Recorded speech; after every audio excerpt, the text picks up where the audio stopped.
अस्सलाम वालेकुम नाजरीन, मैं हूं सनान हसन और आज हम बात करने वाले हैं एक ऐसी कहानी की जो एक गरीब घराने से शुरू होती है। एक गरीब घर का लड़का जिसने सीएसएस किया और फिर उसके सीएसएस से उसकी मौत तक के सफ़र को डिस्कस करेंगे हम अपनी आज की इस वीडियो में। मैं बात कर रहा हूँ बिलाल पाशा की। बिलाल पाशा जिसने अपनी जो इनिशियल तलीम की अगर हम बात करें तो इब्तदाई तलीम जो थी उन्होंने एक मदरसा सिस्टम से जो है ना हासिल की।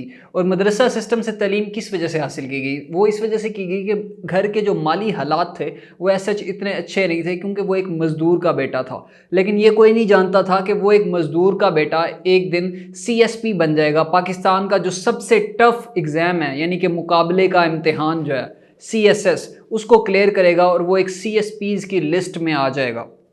बिलाल पाशा ने अपना इंटरमीडिएट इमर्सन कॉलेज मुल्तान से पास किया और उसके बाद हम देखते हैं कि उन्होंने ग्रेजुएशन जो की वो यूनिवर्सिटी ऑफ एग्रीकल्चर फैसलाबाद से की।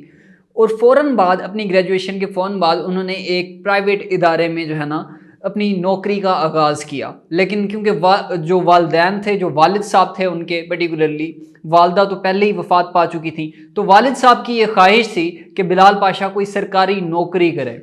तो यही रीज़न थी कि बिलाल पाशा सब इंस्पेक्टर भर्ती हो गया और फिर उसके साथ साथ उसने जो अपनी स्ट्रगल थी उसको कंटिन्यू रखा और पीपीएससी में 16वें स्केल के ऊपर उसने नौकरी की, फिर 17वें स्केल के ऊपर नौकरी की और इवेंचुअली 2018 में बिलाल पाशा ने अपनी दूसरी अटेम्प्ट में सीएसएस का इम्तिहान क्लियर कर लिया।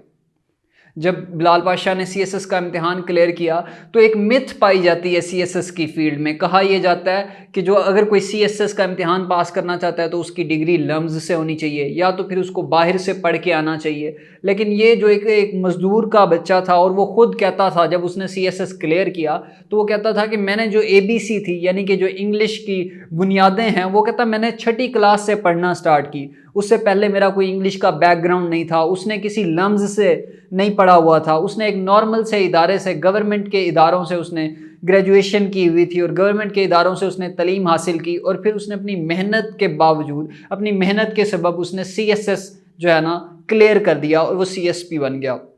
जब बिलाल पाशा सीएसपी बनता है तो जाहिर है उसने अपनी गुर्बत को छुपाने की कोशिश नहीं की, बल्कि उसने अपना जो मज़दूर बाप था उसके साथ खड़े होकर एक वीडियो बनाई और इस चीज़ को जो है ना एक्सेप्ट किया कि मैं एक मज़दूर का बेटा हूँ और उसके बाद जो है ना मैं इस जगह पे आज पहुँच चुका हूँ।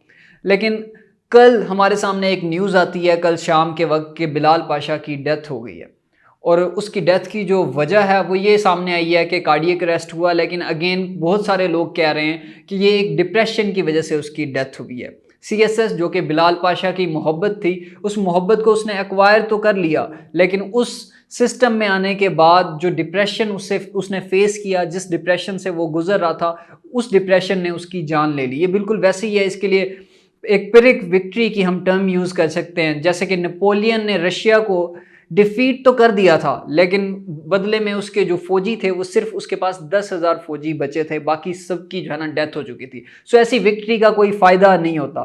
सिमिलरली बिलाल पाशा की जो सीएसएस की कहानी है वो भी हमें कुछ ऐसी दिखाई दे रही है। उसने अपनी मोहब्बत तो एक्वायर कर ली, लेकिन उस मोहब्बत के बाद हुआ क्या कि उसी मोहब्बत की वजह से उसको डिप्रेशन फेस करना पड़ा, वो सिस्टम में वर्क नहीं कर सका। लेकिन उसके जो फ़िलहाल हम इन चीज़ों के ऊपर बात नहीं कर सकते, लेकिन डिफरेंट सोशल मीडिया अकाउंट्स के ऊपर उनके मोबाइल फ़ोन के स्क्रीनशॉट्स जो है ना हमारे सामने आ रहे हैं, जिसमें ये बताया जा रहा है कि जो है ना बिलाल पाशा को डिप्रेशन था और इवेंचुअली जो कार्डियक अरेस्ट था उसकी वजह से बिलाल पाशा की जान चली गई।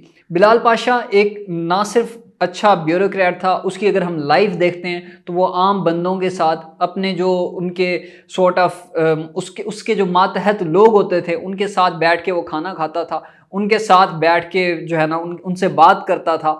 सो उसने बड़ी आम जिंदगी गुजारी। इवन वो ब्यूरोक्रेसी में आने के बाद भी वो खुद को प्रेडिक्ट करता था कि मैं जिस बैकग्राउंड से आया हूँ, वो जिस बैकग्राउंड से आया था उसने उस बैकग्राउंड को नहीं भुलाया। और इस ब्यूरोक्रेसी के अलावा अगर मैं बात करूं कि पाकिस्तान में उसने और क्या रोल प्ले किया बिलाल पाशा ने, काफ़ी सारे स्टूडेंट्स हैं जिनको उसने पढ़ाना स्टार्ट कर दिया। बिलाल पाशा 2 से 3 सब्जेक्ट्स पढ़ाया करते थे सीएसएस की तैयारी करने वाले स्टूडेंट्स को, जिनमें पंजाबी एक सब्जेक्ट था, जिनमें बिलाल पाशा की अच्छी खासी ग्रिप थी। और रीज़न ये थी कि उनके अपने अच्छे नंबर थे, तकरीबन 88 नंबर थे बिलाल पाशा के पंजाबी के एक सब्जेक्ट में।